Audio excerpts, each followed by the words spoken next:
everyone, and welcome back to Between Two Worlds. I am your host, Annika, and before we get into it, of course, I want to thank everyone for coming in and listening today. Really, my audience is really growing, and I appreciate every single one of you. This is really has just been a fun adventure, and I'm super excited for everything that is coming. Of course, my Patreon is up and is new, and I am rolling out content, so if you could please go ahead and check it out. And without further ado, we are going to get into this one. If you have been staying informed about the world lately and the current American wars, you know what I'm talking about. And by all means, I'm not a political person, I never have been, but I will say with my whole chest that this is not political. Politics is a show, and what we are seeing is so very loud, you simply cannot even try to fit it under that same cloth. The Epstein files, the horrors of ICE, the scope of abuse and exploitation, and the powerful people who enable it, participate in it, and cover it up. This chaos that sort of seems to get worse every day, the sense that the institutions we were once told existed to protect people are obviously failing and were never really designed to protect us in the first place. This corruption being exposed at every level, and the really sickening realization that what we're seeing is just the surface and that it goes deeper than what we even want to imagine. Obviously, I've been feeling it. I know many of us all have been, that low hum of this dread that just doesn't go away and this heaviness that sits on everything. This mix of anger and disgust and grief and something that feels almost like despair, but really isn't quite, because honestly, there's a lot of fire in it too. There's a lot of rage, and there's this refusal to just accept this as the way that things are. And yes, the occult is obviously being talked about, but that's a whole nother tangent. But this fog, this weight, this difficulty accessing our usual practice because the collective energy is just so dense, so polluted, so full of something that feels like spiritual sewage. And we're all swimming in it, whether we want to or not. And it's exhausting and it's contaminating. And it makes us want to just shut down and look away or rage blindly. So I'm bringing Hekate in on this episode. And if you've been listening to the podcast for any length of time, you know my relationship with her. You know she's recurrent to my practice. You know that I've talked about her many times before. But today I want to go into some deep, specific aspects or epithets of her that I think are exactly what we need right now. The first is Hekate Apotropaia, this Averter of Evil, the one who turns away harm, the guardian of thresholds who stands at the door and ensures that nothing harmful passes. This is really just, protection magic, and we're going to explore what Apotropaic magic actually is, where it comes from, how it's been practiced across cultures for thousands of years, and really how we can work with Hekate in this specific aspect to protect ourselves and our communities. So, the second aspect, or I guess two other epithets I'm going to talk about, is Hekate Brimo and Hekate Borborophorba. Brimo is the terrifying one, the angry one, this aspect of her that makes the earth shake and spirits shriek. And Borborophorba, which I believe I might have mentioned once or twice before, but the Eater of Filth. She who consumes corruption, she who devours what is polluted and rotten and foul, she who takes the filth into herself and unmakes it. So this episode is going to be a little bit longer than usual, just because I think it's more of like two episodes in one. The first half, we're going to talk about the Apotropaic magic and Hekate, Apotropaia, and the tradition of this sort of magic and history of it. And then, of course, the second half is we're going to talk about action, resistance magic, the Hekate Brimo and Borborophorba, and the tradition of justice magic and pursuing and devouring this corruption. Because honestly, I think we need both. If you want to just listen to the first half or the second half or both, we need to protect ourselves and obviously our communities from the harm that's rolling around. I know there's tons of witches in the communities right now doing really great work, and we need to take action against the horrors and the sources of that harm, really. But I am going to be careful to have a section later on really talking about what it means to take care of ourselves first, because we can't do this work without first making sure we are grounded and we are in a steady place. So grab your coffee, your tea, whatever you're snacking on, and let's get into it. So before we get into Hecate specifically, let's talk about what apotropaic magic actually is, because it is a specific kind of protection with its own logic, its own history, and its own extensive presence across really virtually every human culture that has ever existed. This isn't some niche practice like some traditions are. This is one of the most universal forms of magic we actually have evidence for, and understanding its principles makes our own protective work more powerful. So the word apotropaic comes from the Greek word apotropain, which essentially just means to turn away. So apotropaic magic is really at its core magic designed to turn away evil, harm, misfortune, malevolent spirits, curses, the evil eye, disease, bad luck, witchcraft, whatever threatens you and your community.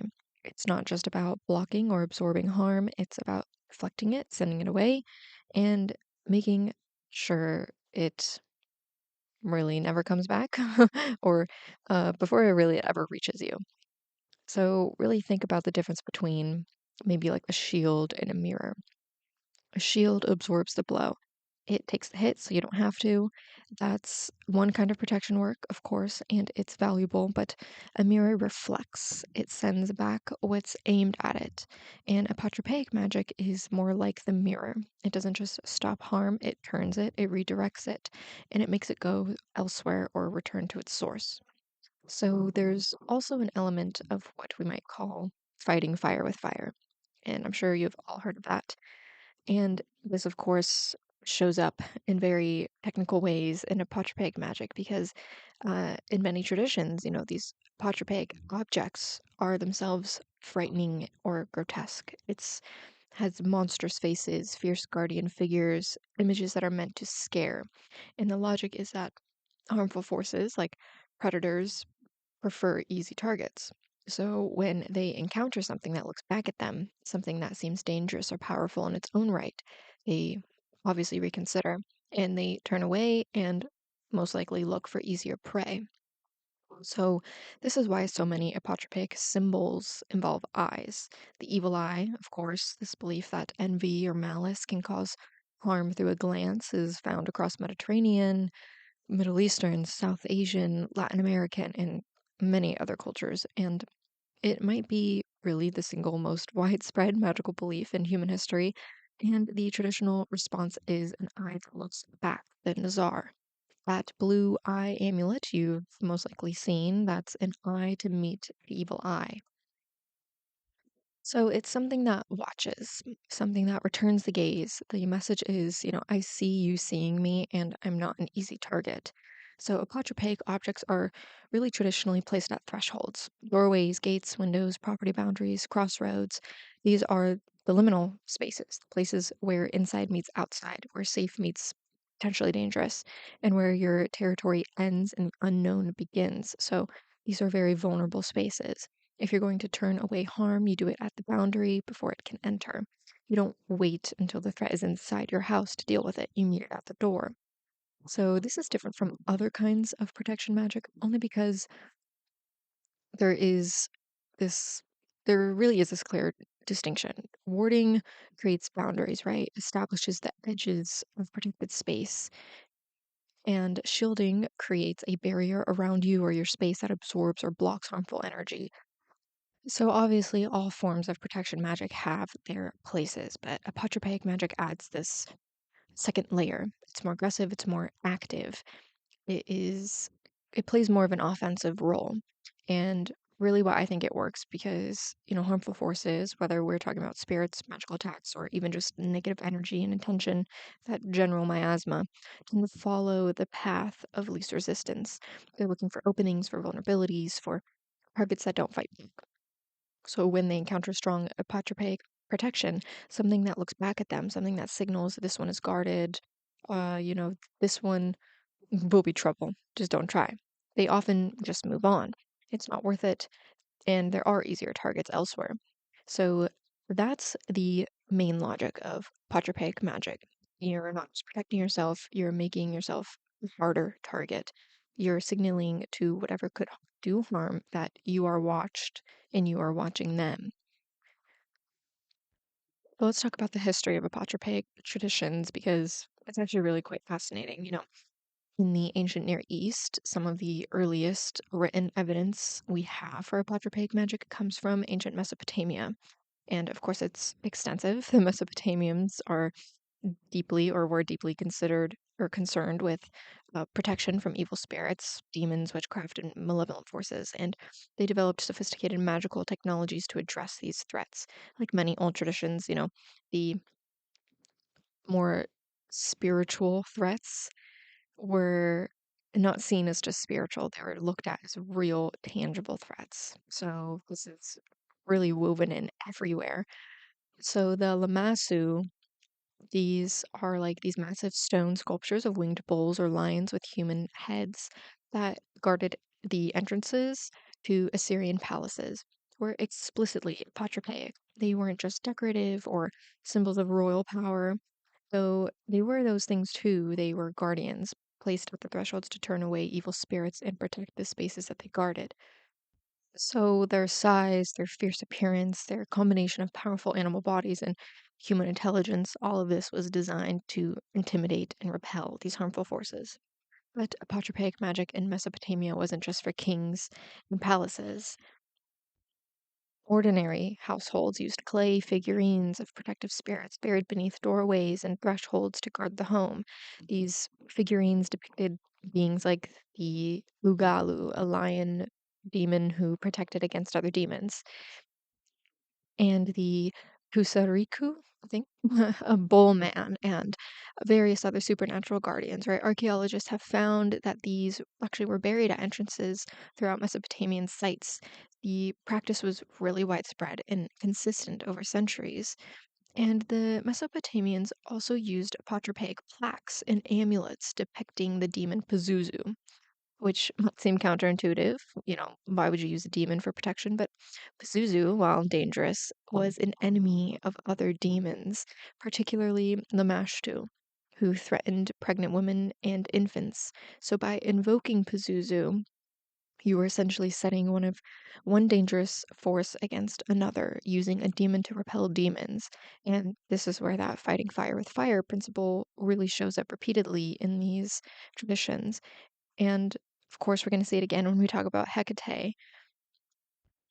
So, besides just statues and figurines and effigies, there are incantation bowls too. And these are ceramic bowls inscribed with, magical texts, actually in a spiraling pattern where another Mesopotamian apotropaic technology that persisted really for centuries and spread across the ancient Near East. These bowls were actually buried upside down in thresholds or in corners of rooms, and the inscriptions were designed to trap and bind demons, preventing them from entering the protected space. This spiral pattern of the text was itself significant because it was thought to draw demons in and trap them in the center of the bowl, almost like this snare.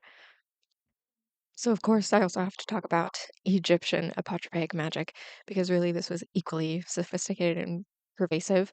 And the Egyptians lived in a world where they understood to be full of dangerous forces, right?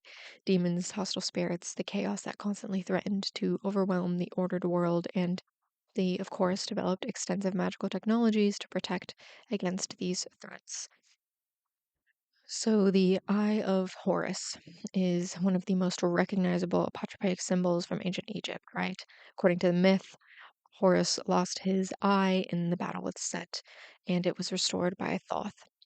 The restored eye became a symbol of healing, protection, and really restoration of wholeness. And these Wajat eyes were painted on coffins, worn as amulets, inscribed on temple walls, and placed throughout Egyptian material culture as protective devices. And of course, the logic was that this eye is not just a symbol of divine protection, but it's an eye that looks back very, very similar to the Nazar. So one thing that's a little bit different too is Egyptian households used apotropaic wands. These were curved ivory wands from hippos decorated with images of protective deities and dangerous animals like lions, snakes, and crocodiles. And these wands were actually used in rituals to draw protective circles around sleeping areas, particularly around mothers and infants who were considered especially vulnerable. And of course, the images were not random. Each deity and animal depicted had specific protective associations, and the wand essentially gathered all of these protective forces together into a single magical tool. So then there's the god Bes, this strange dwarf deity with a lion's mane, protruding tongue, and a fierce expression. This was one of the most popular Apotropaic figures in Egyptian households because Bes protected the home, particularly bedrooms and areas where children slept. So his grotesque appearance was really the point. He was frightening, and his frightening face turned away evil spirits who might otherwise threaten the vulnerable. So images of Bes were actually carved on beds, on headrests, on mirrors, on cosmetic containers, anywhere that needed protection in the intimate spaces of daily life. Okay, so moving on to the ancient Greeks and Romans, they also had their own traditions of apotropaic magic, and this is where we start to see practices that actually connect directly to Hekate. So first, the Gorgonian, the image of Medusa's head with her, snaky hair and petrifying gaze. This was one of the most common apotropaic symbols in the Greek world, and the Gorgonia appeared everywhere, on temple pediments, on shields, on doorways, on coins, jewelry, drinking cups even. And the logic was, of course, straightforward. Medusa's gaze turned people to stone, and even after her death, her image retained that power. By placing her face at an entrance or carrying it on your person, you turn that petrifying power outward against anyone who would do harm. So, what's interesting about the Gorgonian is actually how its appearance began to evolve over time. Early Gorgonia from the Archaic period are pretty genuinely terrifying, like the wide staring eyes, the tusks, this protruding tongue, really a face designed to frighten. But over the centuries of the Gorgonian became more beautiful, I guess, more human, almost attractive in later Hellenistic and Roman versions. Um, yeah, think what you want about that one. I think it's pretty obvious, but scholars have, of course, debated why this happened, but the apotropaic function remained constant even as the aesthetic began to change, and the face still watched, still looked back, and still was used for protection. Okay, now we're going to talk about phalluses, because this is another extremely common apotropaic symbol in the Greco-Roman world, and of course, this probably could be a whole episode just because it's so fucking crazy. This, of course, surprises a lot of people who aren't familiar with the ancient material culture, but carved phalluses appeared on buildings, on street corners, on boundary stones, on amulets. The fascinum, the phallic amulet, was worn by Roman children actually to protect them from the evil eye and other harmful forces. Roman generals had a fascinum hung beneath their chariots during triumphal processions to protect against the envy their success might attract.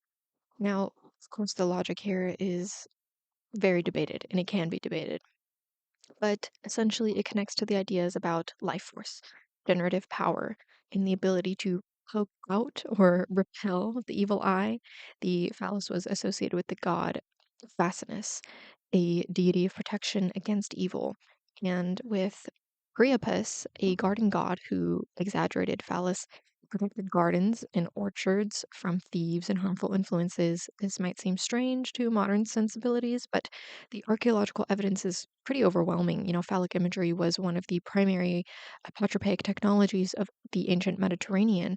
But without getting into the more complicated meanings that maybe this particular charm could carry, it relates to protection against fascination, really, translated from fascinatio, which meant bewitched or this charmed state, and that was most always a threat.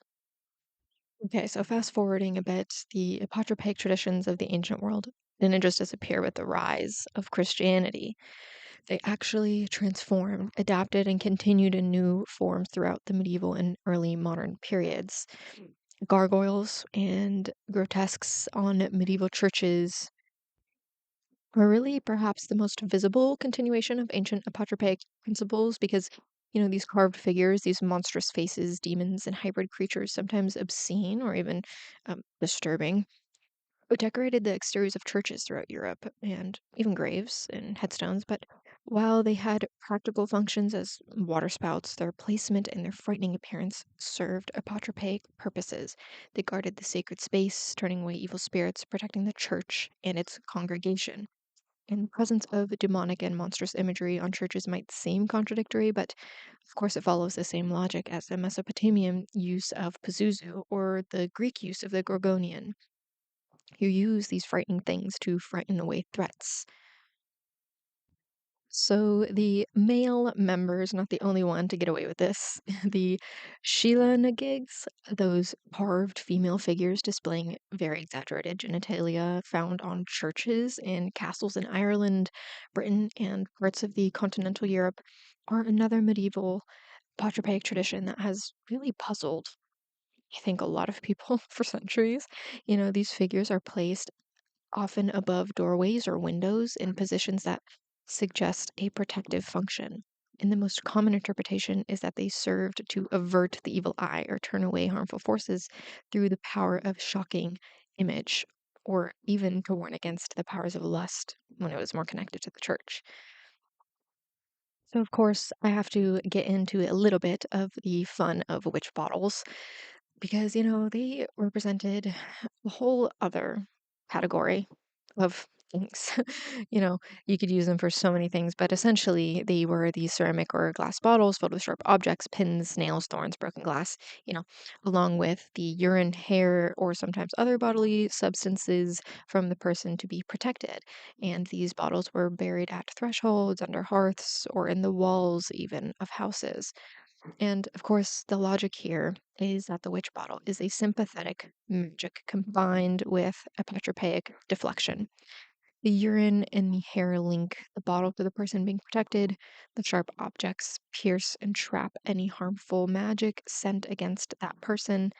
And the burial at the threshold places, you know, this is the trap, exactly where harmful forces would try to enter. Witch bottles have, of course, been found throughout Britain and the British colonial sites in North America, and the practice continued well into the 19th century in some areas. But archaeologists have found hundreds of witch bottles in excavations of early modern sites. One famous example from Greenwich, London, dating to the 17th century, contained not only pins and nails, but also a felt heart pierced with pins, a clear representation of this counter magic against witchcraft aimed at the heart. And the bottle was buried upside down at the threshold, mouth pointing downward, ready to catch and trap any malevolent magic that tried to enter. Now, quickly, horseshoes, too, hung above doorways, are, of course, this tradition that remains common today. They can be used as more of a quadrupedic thing or, of course, luck. And actually, a little bit of a plug here, but I did do a horseshoe ward this month for the tier 2 on my Patreon. Um, okay, so why did I just go over a big laundry history list of Patriarchal magic throughout different cultures and traditions? Well, that is because I want to talk about the main principles of this, and it should give inspiration of how to use, even if it's just one little thing, about what we can do in our own magic. So, when it comes to the actual principles of this technical ways of doing magic, is we can talk about threshold placements, right? So, apotropaic objects and practices focus on boundaries. So, think about your doorways, your gates, your windows, your property lines, your crossroads. These are the vulnerable points, the places where inside meets outside, where the protected space interferes with the dangerous world, and you don't wait until harm is inside to address it, of course. You want to meet it at the boundary. So then, really obviously, there are the eyes, from the Wajat to the Gurkunian to the Nazar. Eyes are among the most common attribute symbols. The watching eye signals vigilance, returns the gaze of whatever would look upon you with harmful intent. and creates a kind of a magical surveillance that deters threats. Really weirdly, because I'm obsessed with animals, I always think about how tigers have those spots on the back of their ears to deter other ambush predators or, getting attacked from behind. So and then we have the fire with fire, this sort of like frightening the frightening. So think about using grotesque faces, monstrous figures, fierce guardians. Of course, Apotropaic traditions use frightening imagery to frighten away threats. The logic is that the harmful forces, like predators, prefer easy targets. So when they encounter something that looks dangerous, something that might fight back, they reconsider. And then there's reflection and deflection. Mirrors, shiny surfaces, and objects that send back harmful intent are, of course, common. The evil eye sees itself reflected and is turned away. The curse returns to its sender. The harm is not absorbed, but it's redirected. Then there are protective materials. So certain materials like your iron, your salt, your silver, even rowan wood, coral, um, these appear repeatedly across cultures as having inherent protective properties. Of course, you are a witch and you can use your own correspondences, but the reasons given really vary. The consistency suggests deep and ancient associations with these particular ones. Understanding these principles help us work more effectively with Apotropaic magic. We're not just following recipes, we're applying principles that have been tested across thousands of years in countless cultures. When we place protection at our thresholds, we use symbols that watch and reflect. When we invoke forces that are themselves formidable, we're participating in really one of humanity's oldest and most universal magical technologies. Okay, so finally, with our background of Apotropaic magic, let's talk about Hekate, Apotropaia, this averter of evil. And this isn't a minor aspect of Hekate. Some footnote in her mythology, this is one of the oldest and most consistent roles attested across centuries of worship and practice. When ancient Greeks wanted protection at their doorways, they turned to Hecate. When they wanted to avert evil from their households, their cities, their families, they invoked Hecate. She was the goddess that was called for this work.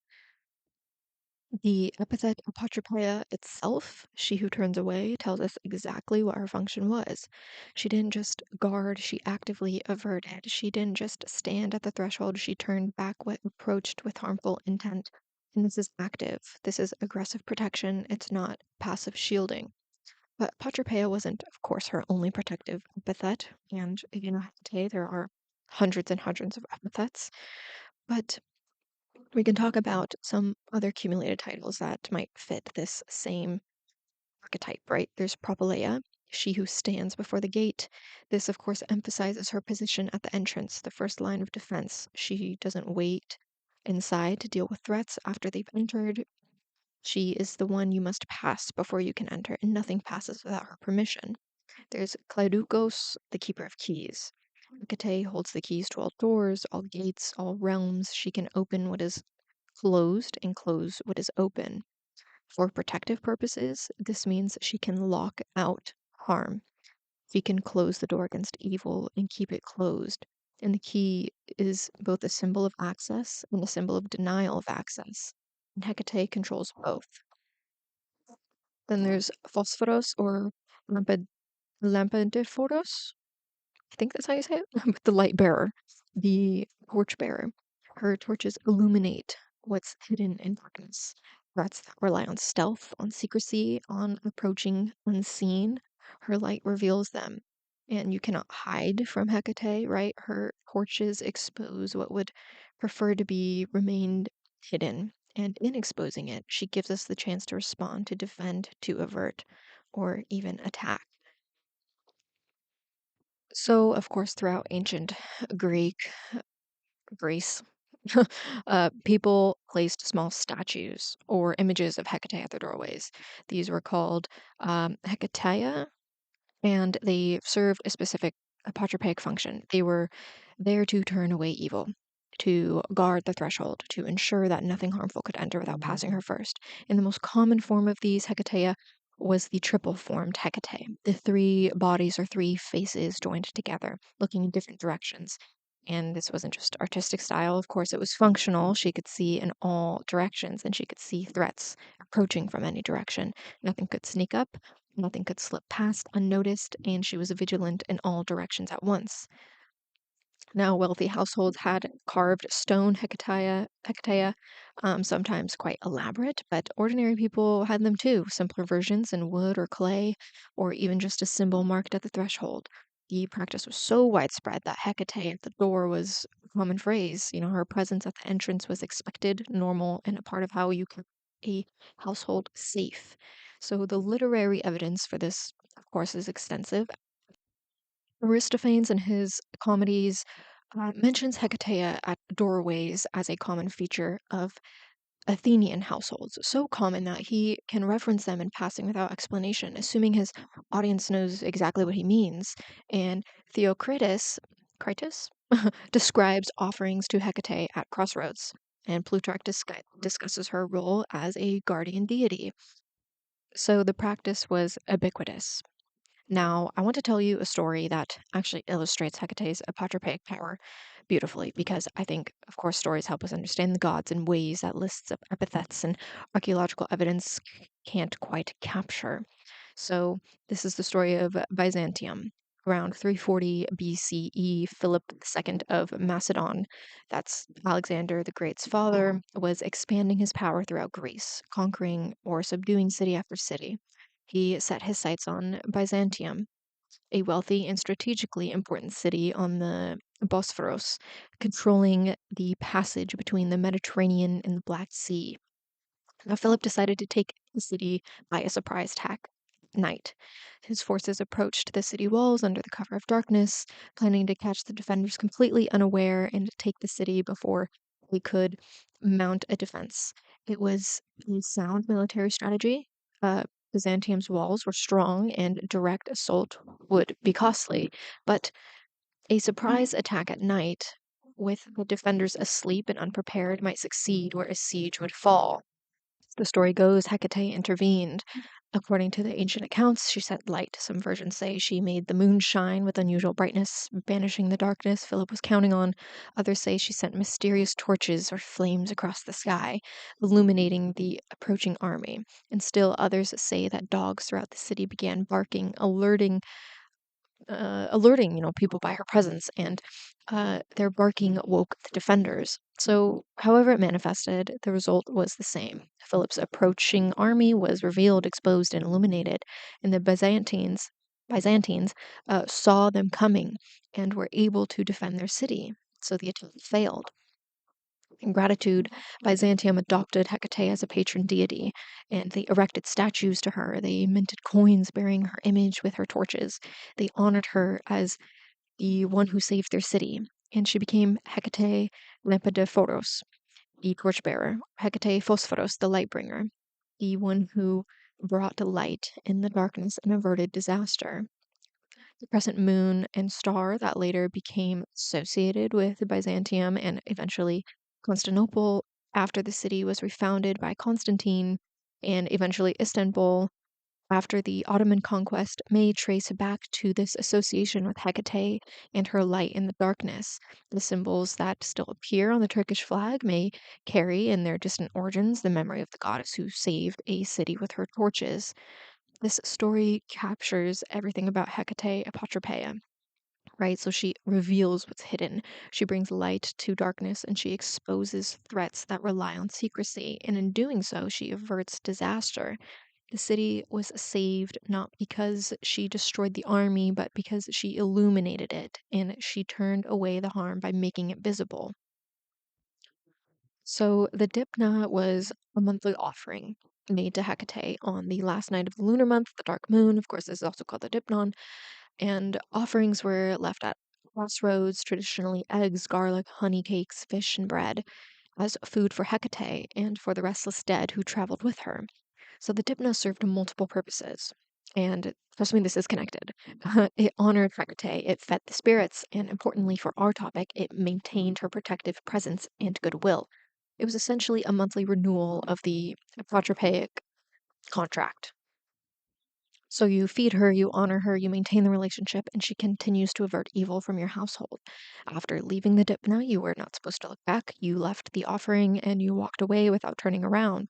Looking back could draw the attention of the spirits. The offering was meant to appease, and there's something about the commitment of it, the trust. You make the offering and you trust that it's received. You don't need to check, you don't need to see, you just trust. And if you work with Hecate or wish to, of course, highly recommend taking part in this tradition. So let's talk about Hecate and the vulnerable. One aspect of Hecate's protective role that is really meaningful, especially now, is her association with the vulnerable, with those who need protection the most. Of course, in the myth of Persephone's abduction, Hecate actually plays a crucial role, and she's one of the few who witnessed what happened. She heard Persephone's cries as Hades carried her away. When Demeter searches desperately for her daughter, Hecate comes to her with information, with help, and with solidarity.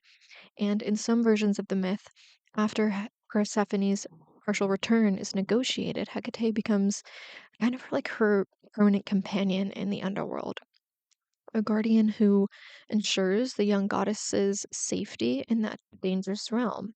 So, really, Persephone has to spend part of each year in the realm of the dead, right? In a dangerous and unfamiliar place, separated from her mother and the world she knows. But Hecate goes with her. She accompanies her, guards her, ensures that even in the dark realm, Persephone is not alone and unprotected. So this positions Hecate as protector of the vulnerable, the one who accompanies those who must pass through dark and dangerous places. She doesn't prevent Persephone from having to make that journey. Some journeys through darkness are unavoidable, but she ensures that the journey is not made alone, that there is a guardian present, that protection extends even into the underworld. It's us in this moment, I think that's meaningful. We're all passing through a dark time. We can't avoid it. We can't skip over it. And we certainly cannot pretend it's not happening. But we don't have to pass through it unguarded. And Hecate walks with those who must travel through darkness. She always has done this, and she, of course, will do it for us too. So let's talk about Hecate's torches for a bit, because this sort of meaning of being exposed and things being revealed to us is obviously very obvious. It's happening right now. Things are being illuminated, things that powerful people wanted to keep hidden are coming to light. While, of course, it is incredibly disturbing and painful to see, it makes us sick to learn the details, and the exposure is necessary. You can't avert what you can't see, you can't fight what remains hidden. So, think about the story of Byzantium, about Philip's army approaching in darkness, counting on the secrecy, counting on the cover of night. And think about Hecate sending the light, revealing the threat, and making it visible so that it could be defended against. This is her work, whether or not you believe Hecate is literally intervening in current events. And I'm not making claims about that one way or another, but the principle is the same. Exposure is the first step in averting harm. So, of course, we can ask for the protection because as things come to light, as powerful people are exposed, as systems of abuse are threatened, there will be backlash. There will be attempts to silence, to intimidate, to harm those who speak truth. The people who have been protected by this darkness will fight to restore the darkness, to silence the witnesses, to bury the evidence again. And this, of course, is where apotropaic magic becomes crucial. We need protection for ourselves, for our communities, for the vulnerable people who are always the first targets when powerful people feel threatened. So, this is where we are going to start to transition. We've talked about turning away evil, about averting harm, about guarding our thresholds and protecting our communities, and all of that matters. All of that is, of course, necessary. But if you want to play a bit offensive, here's where we transition. Because the corruption that is being exposed, the abuse that's coming to light, the rot at the heart of so many systems and institutions, it's not enough to just protect ourselves from it. It's not enough to just avert it from our own doorways while it continues to exist, continues to harm, continues to spread. Now, of course, do what you are comfortable with, but not just averting evil, but actively going after it is an option. And hunting it down, this is The part that's been really calling to me, of course, is devouring it, because this epithet of Hecate is extremely powerful. Hecate doesn't just guard thresholds, she also hunts through the night with her hounds. She also terrifies the guilty, and she eats filth. So let's talk about Hecate Brimo, the terrifying one, and let's talk about Hecate Borborophorba, the Eater of Filth. Let's talk about the aspect of her that doesn't just protect us from corruption, but actively consumes it, devours it, and takes it into herself and unmakes it. So the name Brimo appears in some of the most sacred contexts of ancient Greek religion. In the Eleusinian mysteries, the most important mystery cult in the ancient Greek world, which promised initiates a blessed afterlife, there was a climactic moment where the Hierophant, the high priestess, would cry out, Brimo has borne Brimos. The terrifying one has given birth to the terrifying one. And we don't know exactly what this meant in the context of the mysteries, but the initiates, of course, kept their secrets very well. And much of what happened at Eleusis, Eleusis, remains unknown. But we know that Brimo was there at the heart of the most sacred sites, and that her terrifying nature was not something to be hidden or apologized for, but something to be proclaimed. So the Orphic hymn to Hecate gives us a sense of her fearsome aspect. It calls her sepulchral, pleased with dark ghosts that wander through the shade. Describes her as wandering among corpses and tombs. Other ancient sources are even more explicit. Apollonius of Rhodes in the Argonautica describes her appearance as the earth bellowed beneath her feet, and the hounds of hell barked shrilly around her. All the meadows trembled at her step, and the nymphs of the marsh and the river shrieked. So, of course, this is not a gentle goddess. This is not a comforting presence. This is a goddess whose very approach makes the earth shake, whose hounds bay in the darkness, whose presence causes spirits to shriek in terror. This is Brimo. And really, what we should understand is she's not terrifying to us. She's terrifying to what would threaten us. She's terrifying to evil. She's terrifying to the corrupt, the abusive, the guilty. Her terror is directed outward at the things that deserve to be terrified. And this connects to the Apotropaic principle we discussed earlier, fighting fire with fire, using frightening things to frighten away threats. But Brimo goes beyond Apotropaic defense. She doesn't just frighten threats away from her devotees, she actively pursues. She hunts, she's not content to guard the threshold. She goes out into the night and tracks down what needs to be tracked down. So her dogs deserve special attention here, because Hecate is consistently associated with dogs throughout ancient sources. Dogs accompany her, dogs announce her approach, dogs are sacred to her and were offered to her in sacrifice even. Dogs in ancient Greece thought were associated with hunting and pursuit. So they track, they follow, they do not give up on the scent. This is obviously a very common association with the dogs. And they, of course, are associated with guarding and protection. They watch, they warn, they attack intruders. They are associated with the underworld, with Cerberus, the three-headed hound of Hades, guarded the entrance to the realm of the dead, and they were associated with liminality. Dogs exist between wild and tame, between the human and the animal, between the civilized world and this wilderness. Of course, Hecate's dogs are not pets. They are hunters, they are pursuers. In ancient accounts, their baying announces her approach, and that baying is a sound of terror for the guilty. You cannot hide from dogs. They follow scent, they track through darkness, and they find what is hidden. So when we think about justice magic, about pursuing the corrupt and the guilty, image of Hecate with her hounds is powerful. She doesn't wait for the guilty to come to her, she goes after them. Her dogs track them through the night, through the darkness, through whatever hiding places they think will protect them, and they do not stop until they find their prey.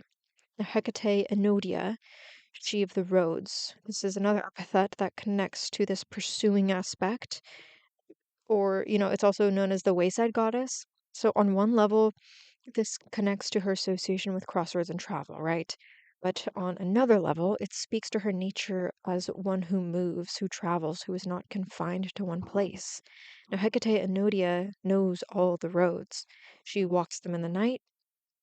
She knows where they lead. She knows the shortcuts and the hidden paths. If you try to flee from her, where will you go? She knows the roads better than you do, and she will find you.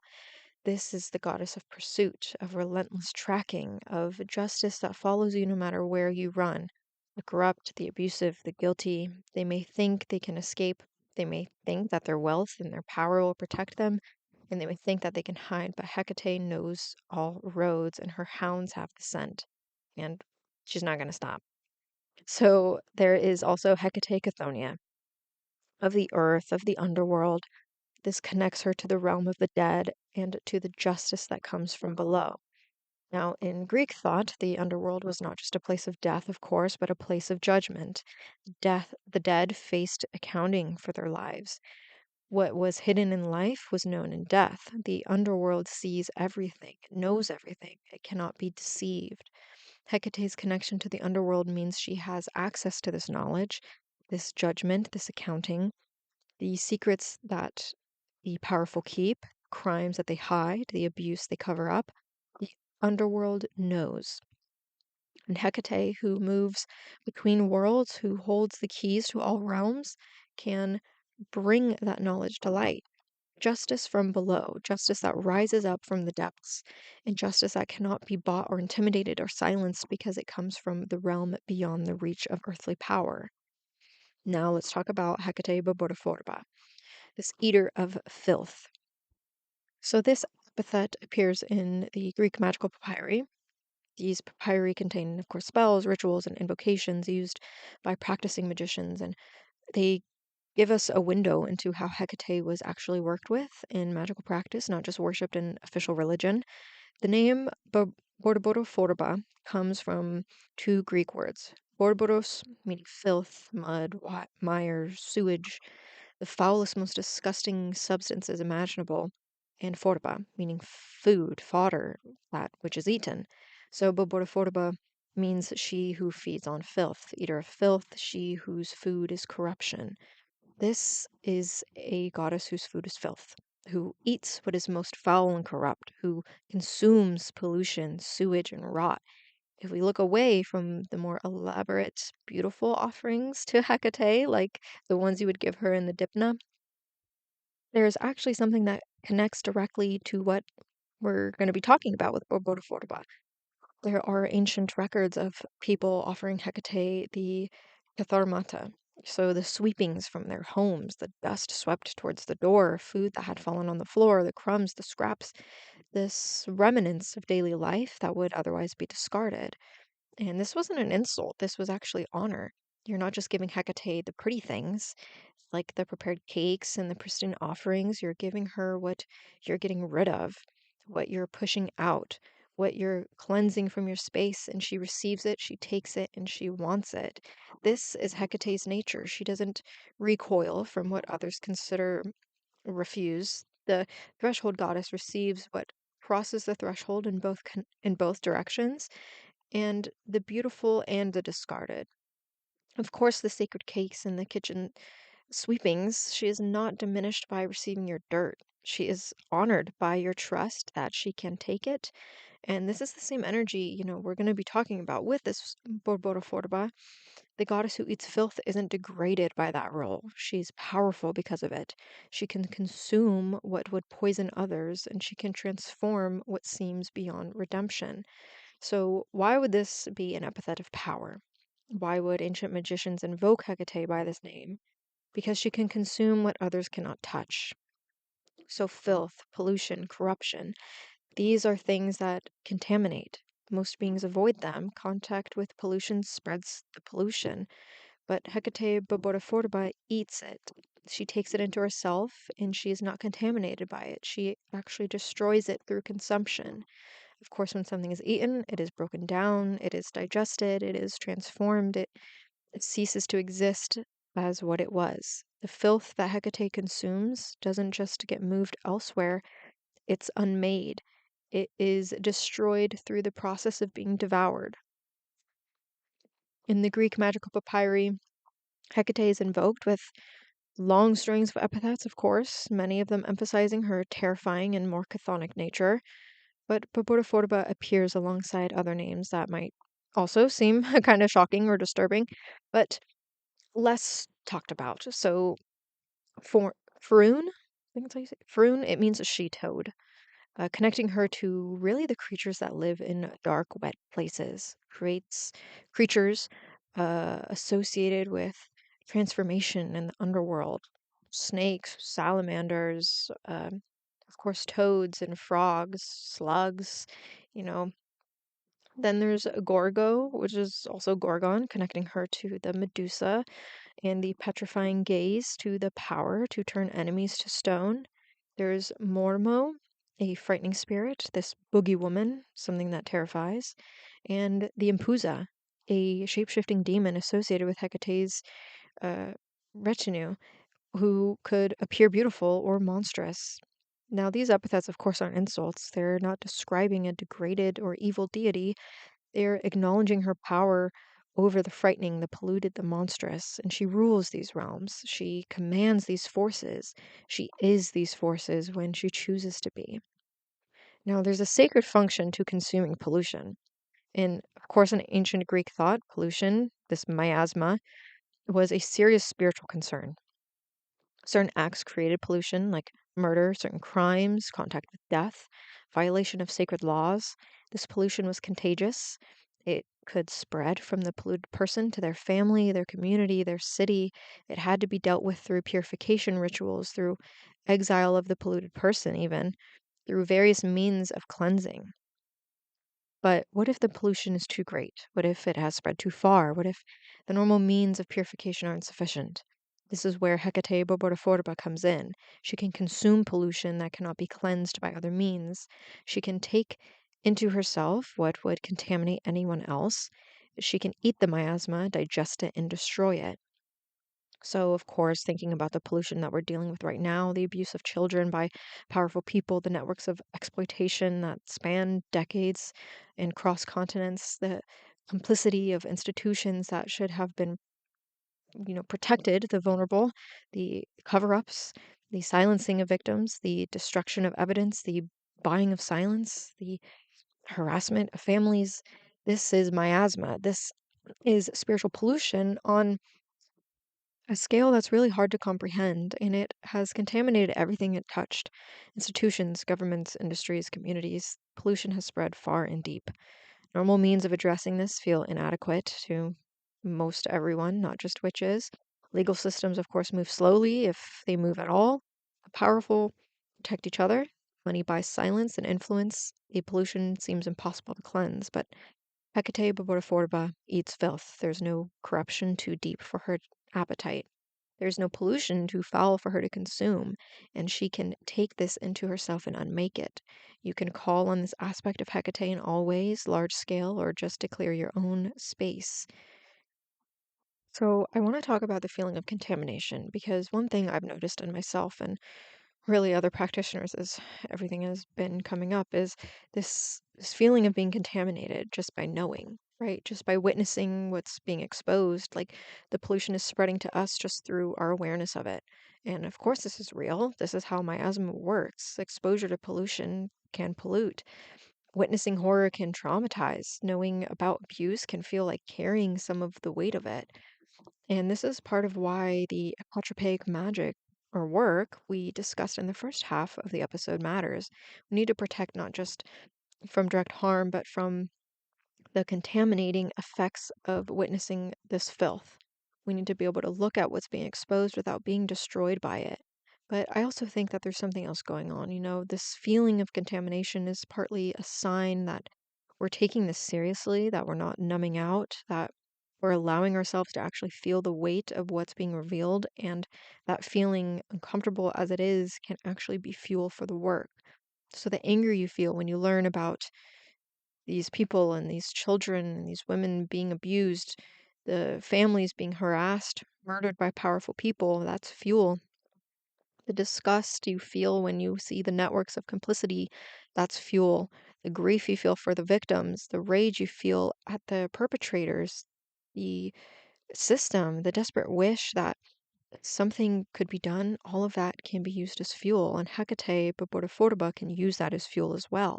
She can take your anger and your disgust and your grief, and she can add it to her appetite. She can devour the filth with the energy of everyone who is sick of it, everyone who wants it gone, everyone who is ready for the corruption to be consumed, and you can transmute this energy into real workings. So, justice, magic, and resistance. What do you actually do? How do we work with Hecate, Brimo, and Borborophorba? How do we move from protection to action, from defense to offense? Well, there is, of course, many traditions of justice magic, because this isn't something we're making up. This is something practitioners have actually done for thousands of years. When human justice failed, when the powerful escaped consequences, when the normal channels of accountability were blocked or corrupted, everyone has turned to magic. And, in the ancient world, one of the most common forms of justice magic was the curse tablet. Affixionis in Latin and Charadesmoi in Greek. These were thin sheets of lead inscribed with curses, often invoking Hecate and other chthonic deities, then actually buried in graves, thrown into wells or springs, or deposited in other locations associated with the underworld. Thousands of these tablets have actually been found across the Mediterranean world. They targeted legal opponents, business rivals, romantic competitors, and, importantly for our purposes, those who had caused harm and escaped human justice. So the tablets often called on underworld deities to bind the target, to restrict their actions, and to bring misfortune upon them, to drag them down to the realm of the dead. They invoked Hecate, Hermes, Persephone, Hades, and various demons and spirits. They asked these powers to do what human justice could not or would not do. And this wasn't considered impious or evil in the ancient world. It was actually recognized form of seeking justice when other means failed. If someone had wronged you and you couldn't get satisfaction through the courts, you could appeal to higher powers. If the wealthy and powerful were beyond human accountability, they were not beyond divine accountability. So, of course, we could take advantage of this with binding magic when it comes to this justice magic realm. And this is a very common form of justice magic, both in ancient and modern, is this binding, restricting someone's ability to cause harm, tying up their power, limiting their actions. Binding doesn't necessarily harm the target directly. There's many ways to use binding magic, but it essentially constrains them. It prevents them from doing what they would otherwise do. It's like putting a leash on a dangerous dog. The dog isn't hurt, but it can't run off and attack someone. For the corrupt and the abusive, binding can mean may their schemes fail, may their plans fall apart, may their ability to harm be restricted, may their power be constrained, and may they be unable to continue what they've been doing. This, of course, is a form of magic that some practitioners feel more comfortable with because it is focused on preventing harm rather than causing it. You're not asking for the target to suffer, you're asking for them just to be stopped. Now there's exposure magic. So another form of justice magic, of course, is exposure, bringing hidden things to light, revealing secrets, making public what was once concealed. This connects directly to Hecate's role as the torchbearer, of course. Her light reveals what's hidden in the darkness. Exposure magic asks for the light to shine on specific situations, specific people, specific crimes, and the names being revealed, the connections being documented, the scope of the abuse becoming public. That's the light shining into the darkness. Exposure magic asks for more of this. It asks for the secrets to keep coming out, for the cover ups to fail, and for the truth to be undeniable. And then there's what we might call devouring magic. Of course, calling on Hecate Borborophorba to consume the corruption, to eat the filth, to take the pollution into herself and destroy it, to unmake it. Of course, this is more aggressive than binding or exposure. This isn't just stopping the harm or revealing it.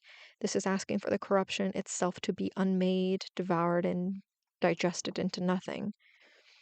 So I'm not really going to get into specific spells or rituals here, but I think it's most important when the work comes from your own relationship with Hecate or your really intention, your words, your own practice.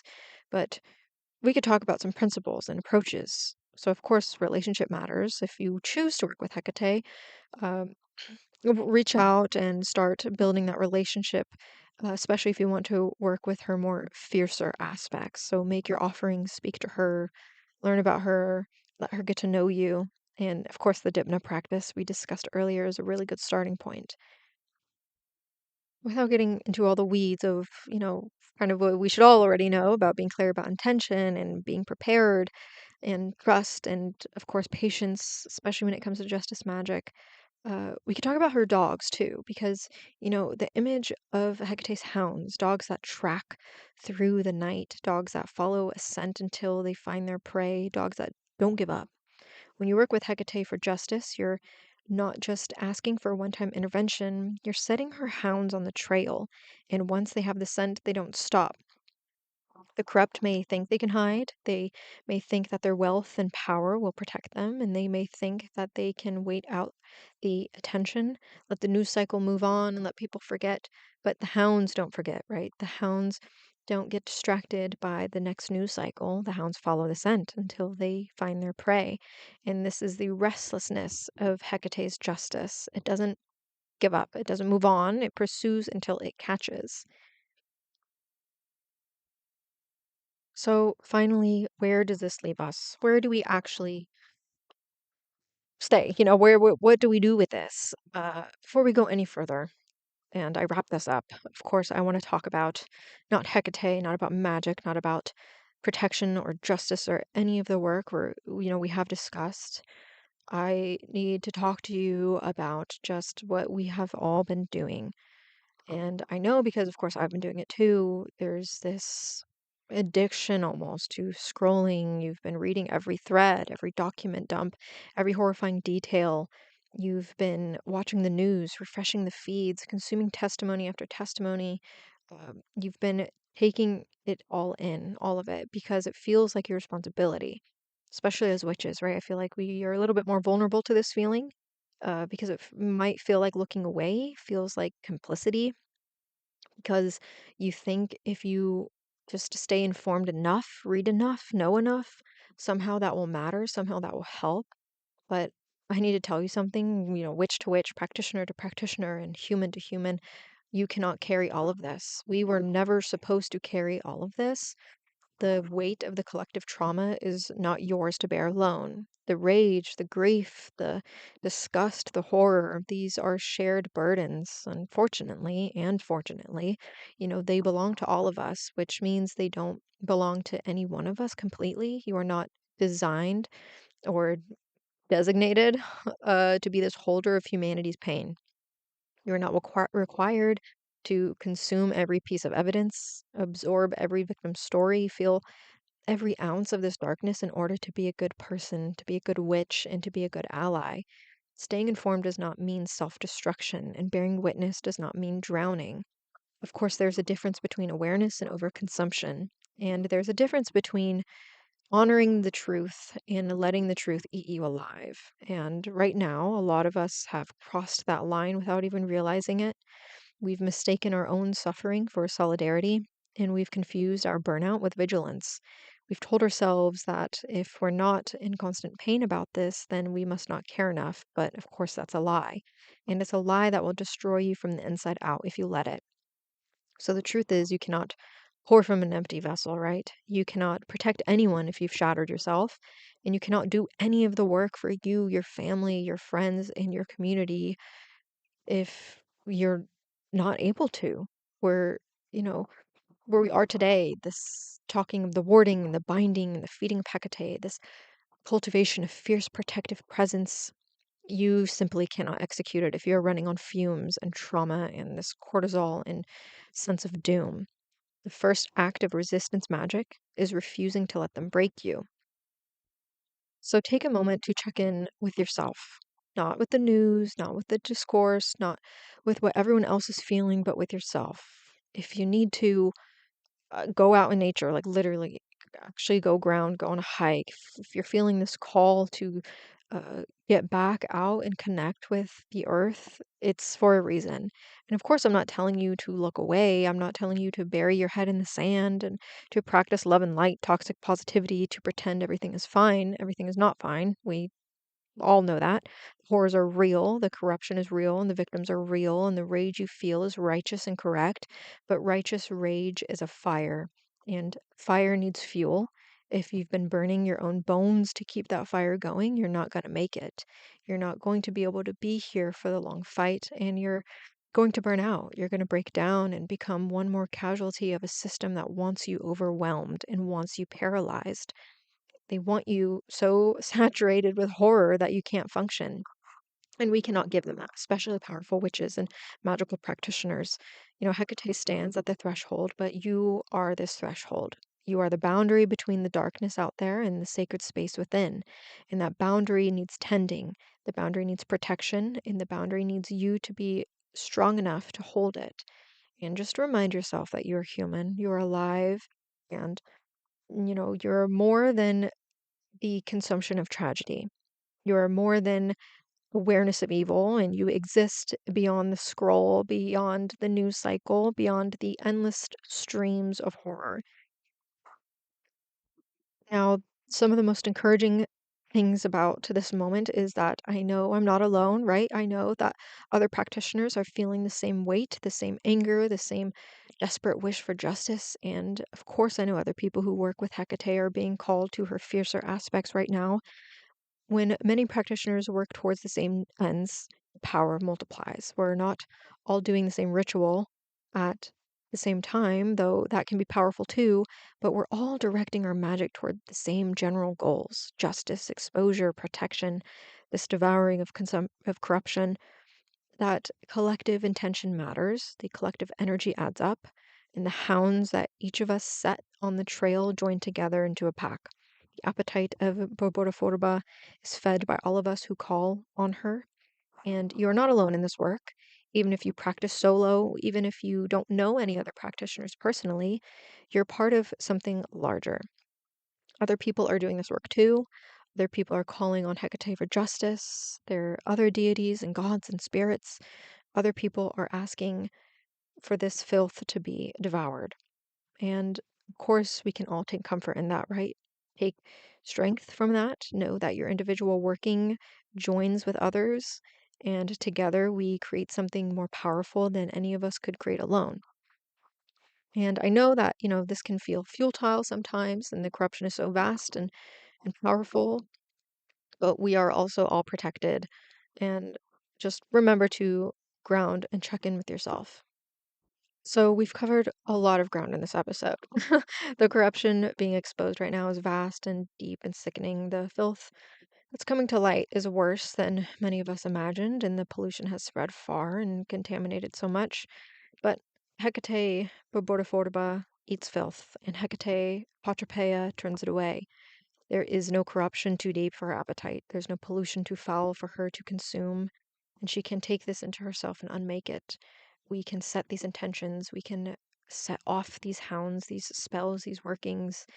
We can set up protections, guard our thresholds, take care of yourself and your community and your family.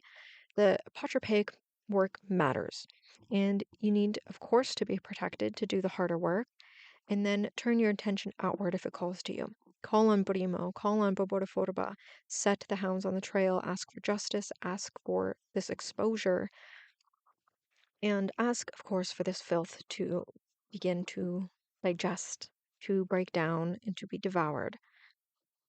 So, with all of that, I want to thank you for joining me today. If you have stayed to the very, very end, I thank you specifically. I hope you gathered something useful from today's conversation, even if it's just one bit of inspiration.